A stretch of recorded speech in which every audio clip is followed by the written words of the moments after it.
தூங்கிடுவேன். நிறைய research studies பண்ணியிருக்காங்க. இதெல்லாம் எல்லாருமே அவங்கவுங்க ஹெல்த் பற்றி யோசிச்சா ரொம்ப நல்லது. கரெக்டான டைம் தூங்கலைனாலும் மேம் பிரேக் முடிச்சுமா அதை நான் ஒரு சமோசா முடிச்சு சாப்பிட்றது மாதிரி யோசிச்சிருப்பேன். நீ பண்ணுறது தானே சொல்கிறேன். என்ன சீதா கீதா எவ்வளோ நேரம் பிரேக்கு போனா போதுமா டைமு? ஒரு சமோசா முழுசாக சாப்பிட்றதுக்கு டைம் பத்தல. ஒரு சமோசா போதுமா சீதாக்கு? போதும் மேம். நீங்கள் சொன்னதுனால நான் கொலஸ்ட்ரால் கம்மி பண்ணலான்னு ரொம்ப ஒரு வைராகியத்தில் இருக்கேன். ஓ, அந்த அளவுக்கு ரொம்ப காஷியஸாக யோசிக்க ஆரம்பிச்சிட்டிங்களா? நம்மளோட வீடியோக்கு நல்ல ரெஸ்பான்ஸ் வந்திருந்தது. நிறைய பேர் நிறைய கொஷின்ஸும் கேட்டிருந்தாங்க. நிறைய ரெமிடிஸ் பற்றில டவுட்ஸ்லாம் கூட கேட்டிருந்தாங்க. ஸோ மக்கள் ஓரளவுக்கு நல்ல விஷயத்தை கூட அப்சர்வ் பண்ணுறாங்க. ரொம்ப சந்தோஷமாக இருக்குது. ஸோ இதெல்லாம் எல்லாருமே அவங்கவுங்க ஹெல்த் பற்றி யோசிச்சா ரொம்ப நல்லது. சரி, கொலஸ்ட்ரால் பற்றி கேட்குறப்ப நீங்களாம் நைட் எப்போ தூங்குறீங்க? நான் ஒரு சீரீஸ்லாம் பார்த்து ஒரு 11:30 12 தூங்கிடுவேன். ஏன் இந்த கேள்வி கேட்குறேன்னு புரியுதா? அந்த டவுட் வரலையா உங்களுக்கு? எதுக்காக மேம் கேட்குறீங்க? கரெக்டான டைம் தூங்கலைனாலும் உங்கள் கொலஸ்ட்ரால் ஏறும். இதனாலயா?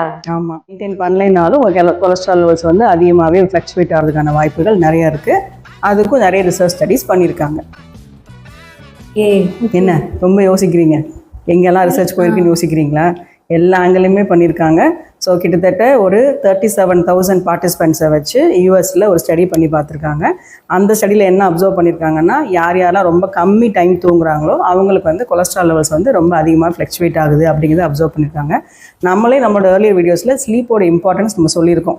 கொலஸ்ட்ரால் மட்டும் இல்லை, மற்ற நிறைய விஷயத்துக்கு கூட ஸ்லீப் ரொம்ப முக்கியமான ஒரு விஷயம். அதை நம்ம கரெக்டாக மெயின்டைன் பண்ணால் மட்டும்தான் நம்ம எல்லா ஹெல்த்தோட இதையும் மெயின்டைன் பண்ண முடியும். மெக்கானிசம் மாதிரி ஏதாவது சொல்லியிருக்காங்க? கண்டிப்பாக அது அனிமல் மாடல்லையும் பார்த்துருக்காங்க. அந்த பர்டிகுலர் லிப்பிட் ப்ரொஃபைல் அந்த மெக்கானிசமில் இன்வால்வ் ஆகிற ஒரு என்சைமோட ஆக்டிவிட்டி அப்படியே இன்ஹிபிட் ஆகுது நம்ம சரியான நேரம் தூங்கலை அப்படின்னா. அது ப்ராப்பர் ஸ்லீப் சைக்கிள் மெயின்டைன் பண்ணால் தான் அந்த என்சைம் ஒழுங்காக ஃபங்க்ஷன் ஆகும். அது ஒழுங்காக ஃபங்க்ஷன் ஆக தான் கொலஸ்ட்ரால் அக்யூமுலேட் ஆகாமல் நமக்கு ப்ராப்பராக மெயின்டைன் ஆகும். இதை நம்ம யோசிக்கிறது இல்லை. நம்ம இப்போ லேட் நைட் டிவி பண்ணுறது, லேட் நைட் மூவிஸ் வாட்ச் பண்ணுறது, நிறைய ஸ்க்ரீன் டைம் எல்லாத்தையும் நம்ம பண்ணிவிட்டு நம்ம லேட்டாக தூங்குகிறோம். அப்புறம் காலையில் அவசரமாக எழுந்திக்கிறோம். ஸோ ப்ராப்பர் மெயின்டெனன்ஸ் இல்லைன்னா நமக்கு இதெல்லாம் ஃப்ளக்சுவேட் ஆகி கொலஸ்ட்ராலையும் அஃபெக்ட் ஆகும் நமக்கு. இப்போ கண்டிப்பாக ஒழுங்காக தூங்கணும். கண்டிப்பாக ஒழுங்காக தூங்கணும். அவாய்ட் பண்ண வேண்டிய விஷயங்கள் எல்லாரும் சொல்கிறது தான். ஸ்க்ரீன் டைமை கம்மி பண்ணணும். அதுக்கப்புறம் அதிகமாக நம்ம ரொம்ப யோசிக்கிறது, அன்றைக்கி டே ஃபுல்லாக நடந்த பிரச்சனையெல்லாம் ரொம்ப யோசிக்காமல் ஏதோ ஒரு காமான மியூசிக் கேட்டோமா, ஒரு நல்ல புக்கை ரீட் பண்ணோமா அப்படின்னு மெயின்டைன் பண்ணிட்டோன்னா ஓரளவு நல்லா தூங்கலாம். ஓரளவு இந்த மாதிரி ப்ராப்ளத்துலேருந்து எஸ்கேப் ஆகிடலாம். ஸோ உங்களுக்கு இந்த மாதிரி ஏதாவது யூனிக் டாபிக்ஸ் பற்றி டிஸ்கஸ் பண்ணணுன்னா நீங்கள் எங்களுக்கு கமெண்ட்டில் சொல்லலாம். நாங்கள் அதோட ரிசர்ச் பற்றின இன்ஃபர்மேஷன்ஸை உங்களுக்கு கேதர் பண்ணி சொல்கிறோம். உங்கள் ஃப்ரெண்ட்ஸ் யாராவது ரொம்ப நேரம் தூங்காமல் இருக்காங்கன்னா இந்த வீடியோ அவங்களுக்கு நீங்கள் ஃபாலோ பண்ணி அனுப்புங்க, ஷேர் பண்ணுங்கள், கமெண்ட் பண்ணுங்கள். நீங்கள் இப்போ தூங்குங்கன்னு போடுங்க நீங்கள். ஸோ இதனால் மற்றவங்களுக்கு ஒரு அவேர்னஸ் கண்டிப்பாக க்ரியேட் ஆகும். தேங்க்யூ.